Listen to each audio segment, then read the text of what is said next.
नमस्कार दोस्तों, आइए आज की वीडियो में हम अब देखते हैं तुगलक वंश। हमने खिलजी वंश को देख लिया था। खिलजी वंश के मुख्य शासक जितने भी थे, जलालुद्दीन फिरोज शाह खिलजी और अलाउद्दीन खिलजी, और अलाउद्दीन खिलजी के बाद जो दो शासक आते हैं हमने उनको भी देखा। अब नेक्स्ट देखते हैं गयासुद्दीन तुगलक।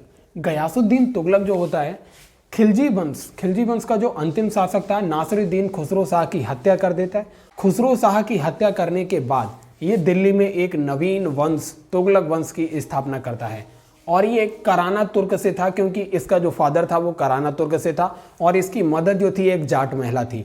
तो गयासुद्दीन तुगलक शुरुआत में काफ़ी गरीब परिवार से बिलोंग करता था। इसके फादर जो थे वो बलवन के एक तुर्की दास थे, और इसकी माता जो थी एक जाट महिला थी। तो गयासुद्दीन तुगलक लगातार संघर्ष करता रहा। संघर्ष करने के दौर में इसने अलाउद्दीन खिलजी के साथ भी काम किया। अलाउद्दीन खिलजी के साथ जब ये काम कर रहा था, तभी उसी समय जब अलाउद्दीन खिलजी के समय जब मंगोलों का आक्रमण होता है, तो मंगोलों के आक्रमण का सामना इसी गयासुद्दीन तुगलक ने किया, क्योंकि यही सेना का अध्यक्ष था उस समय, और मंगोलों को पराजित कर देता है। अलाउद्दीन खिलजी के समय ये मंगोलों को पराजित करता है। उसी समय इसे मलिक उल गाजी की उपाधि मिलती है, और ये इसके बचपन का नाम जो था गाजी मलिक जो था इसका नाम था। और ये गयासुद्दीन तुगलक के नाम से राज्य शासन भार संभालता है। और बाद में इसके जो प्रमुख सैन्य अभियान इसका पुत्र था जौना खां इसका पुत्र था, और यही भविष्य में आगे चलकर मोहम्मद बिन तुगलक के नाम से वह शासन संभालता है। जो जौना खां मुख्य रूप से दो सैन्य अभियानों में इसने भाग लिया। पहला था वारंगल, जो तेलंगाना वाला भाग था वारंगल, उसका एक शासक था प्रताप रुद्रदेव से ये संघर्ष करता है, और प्रथम संघर्ष में इसे मुंह की खानी पड़ती है। और जौना खां प्रथम संघर्ष में वारंगल के शासक प्रताप रुद्रदेव से पराजित हो जाता है। परंतु ये कुछ समय के बाद, एक साल के ही अंतराल से 1322-23 में द्वितीय प्रयास करता है। अपने द्वितीय प्रयास में ये वारंगल के जो शासक थे प्रताप रुद्रदेव को हराने में सफल हो जाता है, और इसके परिणाम स्वरूप जो वारंगल तेलंगाना वाला क्षेत्र था दिल्ली सल्तनत के तुगलक वंश के अधीन हो जाता है, और इस पर तुगलकों का आधिपत्य हो जाता है। इसके बाद 1324 ईस्वी में बंगाल पर चढ़ाई करने खुद जाता है गयासुद्दीन तुगलक। जब गयासुद्दीन तुगलक बंगाल पर चढ़ाई करता है, उसी समय जब ये वापस आ रहा होता है, तो जो बिहार का मिथिला वाला क्षेत्र है, मिथिला का एक शासक था, उसको भी ये पराजित कर देता है, और इसके साथ बंगाल और बिहार पर भी इसने अपना आधिपत्य जमा लिया। इसके बाद क्या होता है, उड़ीसा का एक जाजनगर था, उड़ीसा का जो एरिया था वो जाजनगर का एक शासक था भानुदेव द्वितीय पर जौना खां, जो इसका पुत्र था जौना खां, ये अपना दूसरा अभियान, पहला अभियान इसका था वारंगल तेलंगाना में, दूसरा अभियान उड़ीसा जाजनगर पर जौना खां का दूसरा अभियान था। इसमें भी ये सफल होता है और उड़ीसा के शासक भानुदेव द्वितीय को पराजित कर देता है। गयासुद्दीन तुगलक के समय कौन कौन से सुधार हुए उनको देखते हैं। सुधार एक्चुअली क्या हुआ, वित्तीय स्थिति इसके समय काफ़ी डाउन हो चुकी थी, क्योंकि जब खिलजी वंश का अंत होता है 1316 में, जब अलाउद्दीन खिलजी खत्म हो जाता है, तो उसके 1316 से लेकर 1320 ईस्वी तक अयोग्य शासकों का दौर रहा। उसी समय पर दिल्ली सल्तनत के अधीन जो वित्तीय स्थिति थी वह लगातार निम्न स्तर पर जाती रही। तो उसी दौरान ये गयासुद्दीन तुगलक भी राज्यभार संभालता है। तब इसके समय पे जो वित्तीय स्थिति थी लगभग काफ़ी निचले स्तर पर थी। तो ये क्या करता है, ये नए सुधार करता है। हिंदुओं के विशेषाधिकार थे वो अलाउद्दीन खिलजी के द्वारा छीन लिए गए थे। उसमें खुद मुकद्दम और चौधरी जो लगान वसूलने का काम करते थे, उनके विशेषाधिकारों को छीना गया था अलाउद्दीन खिलजी के द्वारा। लेकिन गयासुद्दीन तुगलक इनके अधिकारों को वापस दे देता है, और ये फिर खुद मुकद्दम और चौधरी इत्यादि इन्हीं विशेषाधिकारों के साथ लगान वसूलने का कार्य शुरू कर देते हैं। लगान की दर 1/5 से लेके 1/3 भाग तक ली जाती थी। टोटल उपज का 1/5 से लेके 1/3 भाग ली जाती थी।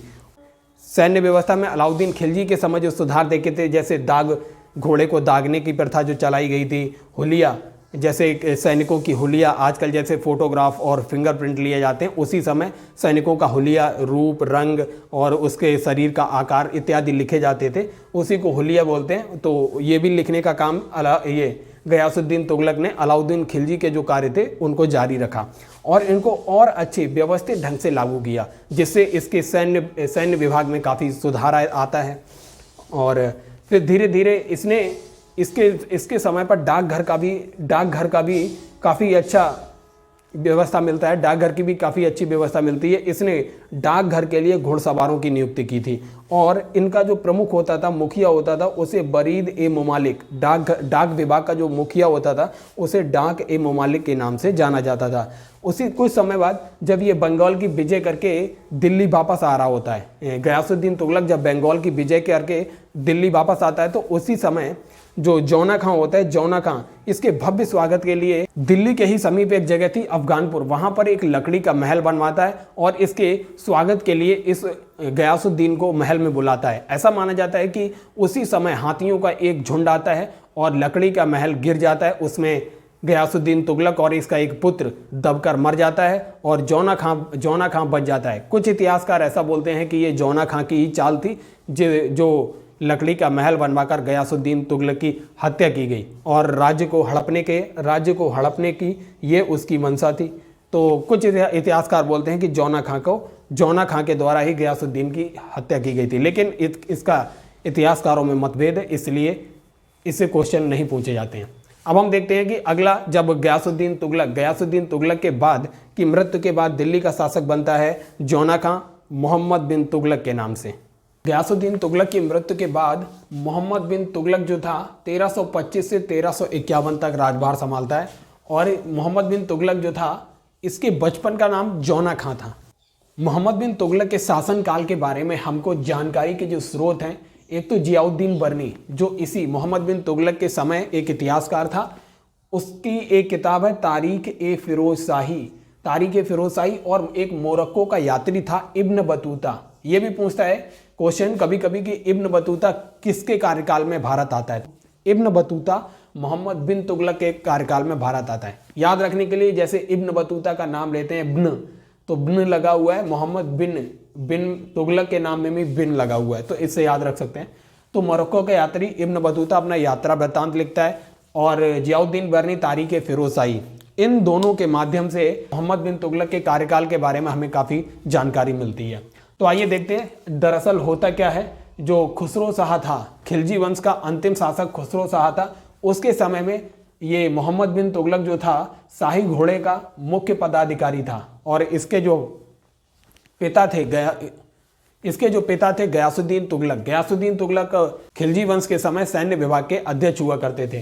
तो ये मोहम्मद बिन तुगलक शाही घोड़े का मुख्य पदाधिकारी होता था, जो खुसरो शाह के टाइम पर खुसरो शाह को अपदस्थ करने में, अर्थात खुसरो शाह को हटाने में ये अपने पिता गयासुद्दीन तुगलक की भी सहायता करता है मोहम्मद बिन तुगलक।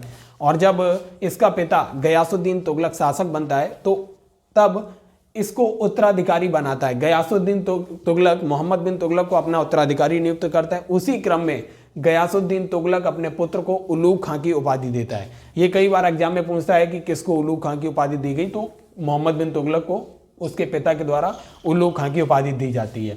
अब देखते हैं आगे जो शासन संबंधी योजनाएं थी उस पर कैसे काम होता है।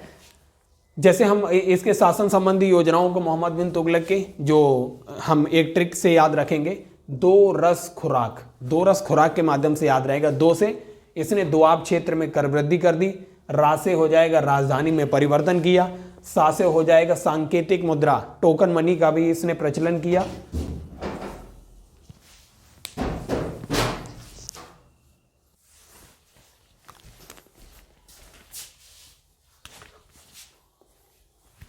अब दोस्तों देखते हैं शासन संबंधी योजनाएं। इसने मोहम्मद बिन तुगलक ने जितनी शासन संबंधी योजनाएं बनाई उनको देखते हैं। एक ट्रिक है दो रस खुराक।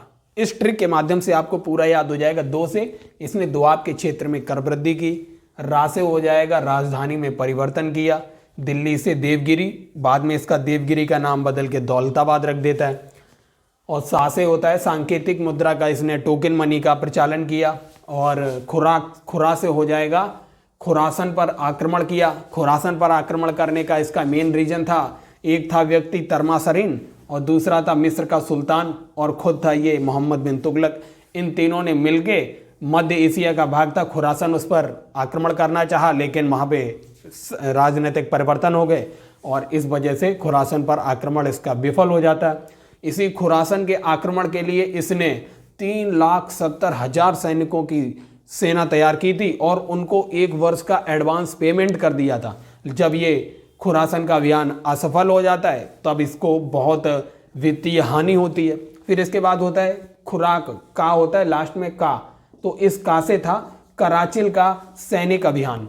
कराचिल एक भाग था जो चीन और भारत के बीच का एक भाग था कराचिल, तो ये वहाँ पर आधिपत्य जमाना चाहता है, परंतु बर्फबारी की वजह से इसके जो सैनिक हैं थे इनको काफ़ी ज़्यादा संघर्ष करना पड़ा और यहाँ तक संघर्ष करना पड़ा, माना जाता है, इब्न बतूता बोलता है कि इसके जितने सैनिक गए थे उसमें केवल 3 सैनिक बचे, जबकि बर्नी, जियाउद्दीन बर्नी बोलता है कि केवल इसके 10 सैनिक जिंदा बचे। कुछ भी हो, इसका सीधा सा अर्थ यह है कराचिल के अभियान से इसको बहुत सैन्य घाटा हुआ। अब देखते हैं शासन संबंधी योजनाओं में दोआब क्षेत्र में एक्चुअली इसने 2 नदियों के बीच का उपजाऊ भाग जो होता है उसे दोआब बोलते हैं, तो इसने दोआब के क्षेत्र में कर वृद्धि की और दरअसल होता यह है कि जब ये कर में वृद्धि करता है उसी वर्ष अकाल पड़ जाता है जिससे जनता त्राही त्राही कर रही होती है, फिर भी ये जबरदस्ती कर वसूलता है, तो इस वजह से इसका ये अभियान असफल हो जाता है अकाल की वजह से। फिर ये क्या करता है, राजधानी में परिवर्तन। दरअसल इसके भी अलग अलग इतिहासकार अलग अलग बात करते हैं। जैसे जियाउद्दीन बर्नी कहता है कि भौगोलिक महत्व के कारण इसने देवगिरी, जिसे दौलताबाद के नाम से जानते हैं, इसको राजधानी के रूप में चुना। वहीं इब्न बतूता कहता है कि जो दिल्ली के जमींदार और दिल्ली के अमीर थे इसको पत्र लिखकर गालियां देते थे, इस वजह से ये तंग आकर दिल्ली के लोगों को दंड देना चाहता था, इसलिए इसने दिल्ली से दौलताबाद राजधानी परिवर्तन की। लेकिन इसका यह अभियान राजधानी परिवर्तन का असफल इसलिए हो जाता है क्योंकि इसने अपनी राजधानी, राज दरबार के साथ साथ वहां के जितने रहने वाले थे इसकी प्रजा जो थी सबको इसने ट्रांसफर किया दौलताबाद, और इतनी बड़ी जनसंख्या को एक जगह से दूसरी जगह ट्रांसफर करना बहुत मुश्किल होता है, लोगों की पैतृक संपत्ति थी, तो उसका विरोध का सामना करना पड़ा और इस तरह राजधानी परिवर्तन का अभियान भी इसका असफल हो जाता है। फिर सांकेतिक मुद्रा, टोकन मनी का इसने प्रचलन किया। दरअसल ये अपनी सैन्य व्यवस्था पर काफी ज्यादा धन खर्च करने के लिए उसे एकत्र करना चाह रहा था धन को, तो इस वजह से ये तांबा और चांदी की मुद्रा का प्रचलन करता है, लेकिन सांकेतिक मुद्रा का प्रचलन करता तो है, लेकिन उस मुद्रा के प्रचलन पर नियंत्रण नहीं रख पाता है और इसके मार्केट में जितनी ये टोकन मनी भेजता है उससे ज्यादा इलीगल टोकन मनी मार्केट में आ जाती है। दरअसल इसका ये सांकेतिक मुद्रा का प्रचलन इस वजह से असफल और रहा क्योंकि इसने किसी भी प्रकार की सरकारी मोहर अपनी मुद्रा पर नहीं लगवाई, जिस वजह से नकली और असली मुद्रा को पहचानना लोगों के लिए कठिन हो रहा था। और सांकेतिक मुद्रा, टोकन मनी का मतलब होता है जैसे आजकल जो टोकन मनी चल रही है, जैसे एक 10 रुपए का नोट दे दिया जाता है, कागज, उस पर लिख दिया जाता है मैं धारक को 10 रुपए का नोट अदा करने का वचन देता हूं और नीचे गवर्नर का साइन है। अगर आप इस नोट को, मतलब इस कागज के टुकड़े को बेचने जाओगे तो 10 रुपए का नहीं बिकेगा, लेकिन अगर यही कागज का टुकड़ा, लेकिन इसके ऊपर 10 रुपए लिखा हुआ है और जो प्रतिज्ञा लिखी है मैं 10 रुपए अदा करने का वचन देता हूं, ये वचन लिखा हुआ है, इसकी वजह से इसका मनी की वैल्यू 10 रुपए है। जैसे आजकल लोहे के कॉइन जो है 1 रुपया, अगर आप उस रुपए को गलाकर मार्केट में बेचने जाएंगे तो उसकी वैल्यू 1 रुपए नहीं होगी। कहने का मीन्स है कि उस पर जो अंकित मूल्य है और उस मुद्रा का वास्तविक मूल्य उस पर अंकित मूल्य से कम हो तो बस इसी को बोलते हैं सांकेतिक मुद्रा। और मैंने आपको बताया खुरासन का अभियान और कराचिल का अभियान इसका असफल हो गया, तो मैंने अभी कारण भी बताया, तो हमने इसके सारे अभियान देखे। अब आइए देखते हैं मोहम्मद बिन तुगलक के द्वारा दीवान-ए-कोही कृषि विभाग की स्थापना की जाती है और अकाल ग्रस्त कृषकों के लिए एक ऋण था, तकावी ऋण इसने दे रखा था और हिंदुओं के त्योहारों को जैसे होली हो इसमें ये भाग लेता था। ये इकलौता शासक है जो हिंदुओं के त्योहार अर्थात होली में भी भाग लेता था, जो मोहम्मद बिन तुगलक है, ये इकलौता शासक है।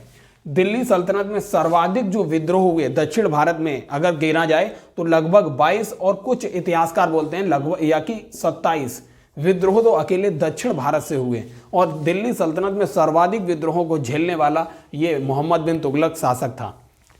और जब ये थट्टा एक जगह है जो सिंध प्रांत में है, अभियान के लिए जा रहा था, उसी समय ये बीमार पड़ जाता है रास्ते में, और बोला जाता है कि उसी समय इतिहासकार लिखते हैं कि ठट्टा सिंध जाते समय इसकी मृत्यु हो जाती है बीमारी की वजह से।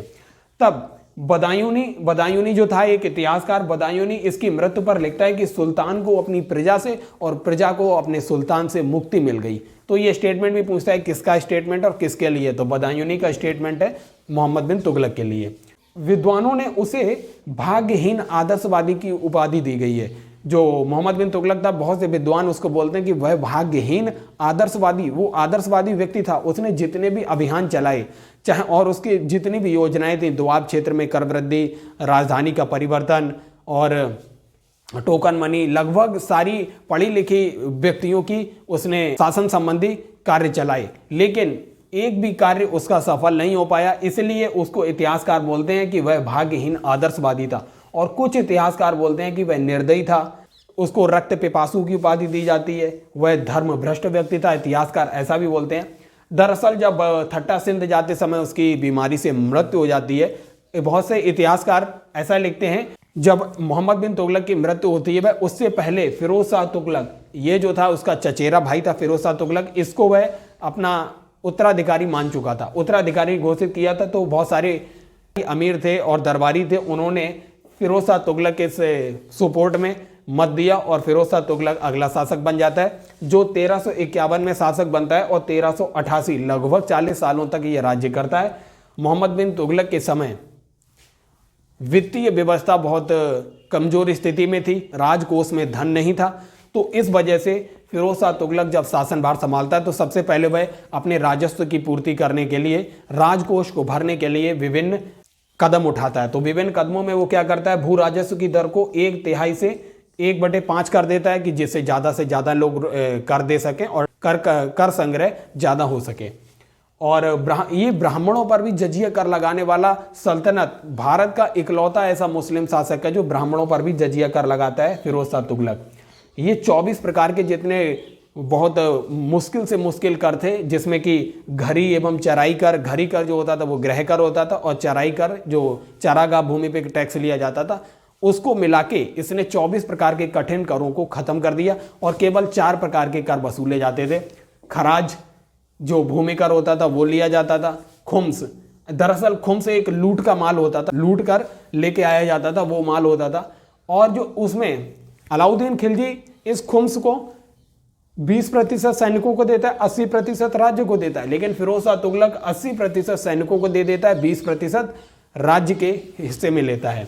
और जजिया कर ब्राह्मणों पर भी लगाया था, और जकात ये दान संबंधी कर है। तो ये 4 प्रकार के कर थे। इसने एक प्रकार का कर और लगाया, हक ए सर्व। ये पूछा जाता है, हक ए सर्व जो है एक सिंचाई कर है, हक ए सर्व, क्योंकि इसने नहरों का निर्माण करवाया था और नहरों के निर्माण से ये जो जितनी भी सिंचाई होती थी उस पर 1/10 लगभग 10% टैक्स लेता था।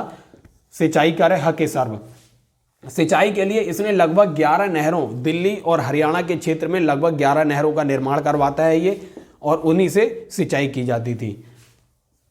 और अफीफ, एक इतिहासकार अफीफ है, वो बोलता है कि उसके 40 वर्ष के शासनकाल में जनता ने कभी भी अकाल नहीं देखा। ये फिरोज शाह तुगलक के बारे में ये अफीफ लिखता है इतिहासकार की, उसके शासनकाल के 40 वर्षों में जनता ने कभी भी अकाल नहीं देखा। तो इसके कुछ महत्वपूर्ण पॉइंट देखें। इसने दासों के लिए दीवाने बंदगान नाम का एक विभाग खुलवाया, दीवाने बंदगान। और इसने अपनी आत्मकथा फुतुहात ए फिरोज शाही, इसने खुद लिखी है, फुतुहात ए फिरोज शाही। और इसका एक राजकीय अस्पताल भी इसने खोला जो दारुल सफ़ा के नाम से है, दारुल सफ़ा, इसने राजकीय अस्पताल भी खोला। और दीवाने खैरात जो गरीब व्यक्ति होते थे उनको दान के लिए यह संस्था विभाग खोला गया, दीवाने खैरात। और इसने अधा एवं भिख, 2 सिक्के भी चलाए, अधा एवं भिख। ये चांदी और तांबा के मिश्र धातु से बने हुए थे सिक्के, अधा एवं भिख। ये याद रखिए, ये पूछता है कि अधा एवं भिख सिक्के किसके द्वारा चलाए गए, तो फिरोज शाह तुगलक के द्वारा। इसने फतेहाबाद, हिसार, फिरोजपुर, जौनपुर और फिरोजाबाद नगरों को भी बसाया। फतेहाबाद, हिसार, फिरोजपुर और जौनपुर और फिरोजाबाद, इसने इतने शहरों को भी बसाया। आइए एक बार और रिवीजन करते हैं। दीवाने कोही कृषि से संबंधित विभाग था, मोहम्मद बिन तुगलक के द्वारा अकालग्रस्त कृषकों को ऋण दिया जाता था, तकावी ऋण। और यही तकावी ऋण, ये 24 प्रकार के जो कर इसने खत्म किए थे, इसमें इस तकावी ऋण को भी खत्म कर देता है फिरोज शाह तुगलक। और दिल्ली सल्तनत में सर्वाधिक जो विद्रोह हुए वो मोहम्मद बिन तुगलक के समय हुए। मोहम्मद बिन तुगलक के बारे में बदायूनी कहता है सुल्तान को प्रजा से और प्रजा को सुल्तान से मुक्ति मिल गई। फिर उसके बाद FST फिरोज शाह तुगलक राज्यभार संभालता है और उसके समय 24 प्रकार के खतरनाक जो मुश्किल करते उनको खत्म करके खराज, खुम्स, जजिया, जकात, ये 4 प्रकार के कर लिए जाते थे। और हक सर्व एक सिंचाई कर था जो लिया जाता था सिंचाई के लिए। दासों के लिए दीवाने बंदगान नाम का विभाग खुलवाया। अपनी आत्मकथा फतुआत फिरोज शाही लिखता है। और दीवाने खैरात, जो गरीब लोगों को था उनको खैरात बांटने के लिए अदा और बिक सिक्के भी चलाता है। फतेहाबाद, हिसार, फिरोजाबाद, जौनपुर और फिरोजपुर, ये नगरों को भी इसने बसाया। तो आइए आगे देखते हैं। अब देखते हैं एल्फिस्टन, एक इतिहासकार था एल्फिस्टन। इसने फिरोज शाह तुगलक, जो FST था, फिरोज शाह तुगलक को सल्तनत युग का अकबर की संज्ञा दी गई। ये कई बार क्वेश्चन पूछा जाता है सल्तनत का अकबर किसे कहा जाता है, तो फिरोज शाह तुगलक को सल्तनत का अकबर कहा जाता है, क्योंकि एक इतिहासकार एल्फिस्टन थे, इन्होंने फिरोज शाह तुगलक को सल्तनत का अकबर कहा, इसलिए ये क्वेश्चन भी पूछा जाता है। अब देखते हैं कुतुब मीनार, जो कुतुब मीनार था, जिसके आधारशिला कुतुबुद्दीन ऐबक रखता है, इसको पूर्ण इल्तुतमिश करवाता है, लेकिन बिजली गिरने की वजह से ये क्षतिग्रस्त हो जाती है। तो ऐसा माना जाता है फिरोज शाह तुगलक के द्वारा इस क्षतिग्रस्त कुतुब मीनार को पुनर्निर्माण करवाया जाता है।